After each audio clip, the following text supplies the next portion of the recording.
Hello बच्चों, let's see this question. The question says, direction दी गई है। Each of these question contain two statement, assertion and reason. Each of these question also have four alternative choices, only one of which is the correct answer. You have to select one of the codes A, B, C and D given below. A. Assertion is correct, reason is correct and reason is the correct explanation of assertion. Assertion is correct, reason is correct, reason is not a correct explanation for assertion. Assertion is correct, reason is incorrect. Assertion is incorrect, reason is correct.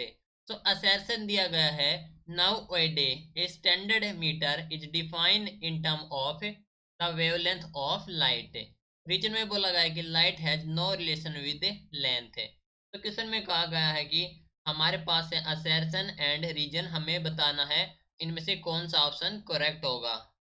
तो इस question के लिए हमारा की concept use हो रहा है, that is the length and light year.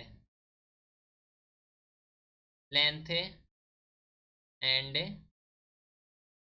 Light year,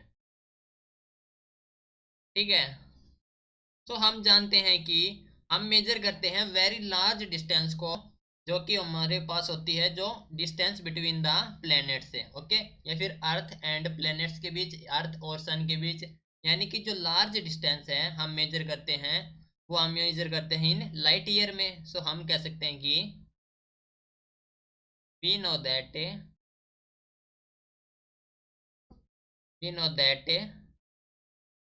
when we measures very large, measures very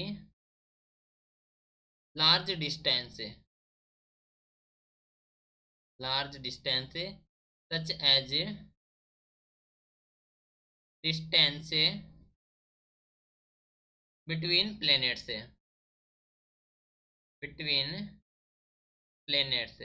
ठीक है। दैट मीन्स लेंथ है एंड दूसरा हमारे पास है light year, okay. That means metre और एंगस्ट्रॉम, ओके। जो वेवलेंथ ऑफ लाइट हम मेजर करते हैं in angstrom, okay, wavelength of light, okay, जो कि हो जाए हमारे पास इन मीटर में। तो हम कह सकते हैं कि now a day standard metre is defined in term of wavelength of light, that is the correct. हम कह सकते हैं कि हमारे पास जो असर्शन है, असर्शन हमारे पास करेक्ट है। नाउ रीजन में कहा गया है कि जो light has no relation with length है, ओके, लेकिन जो लाइट हमारे पास है रिलेशन है विद द लेंथ है, तो हम कह सकते हैं कि reason is the incorrect, okay. तो असर्शन हमारे पास करेक्ट है, रीजन इनकरेक्ट है, that is the option number C, this is the correct answer, right. This is your final answer, hope you understood it well, best of luck.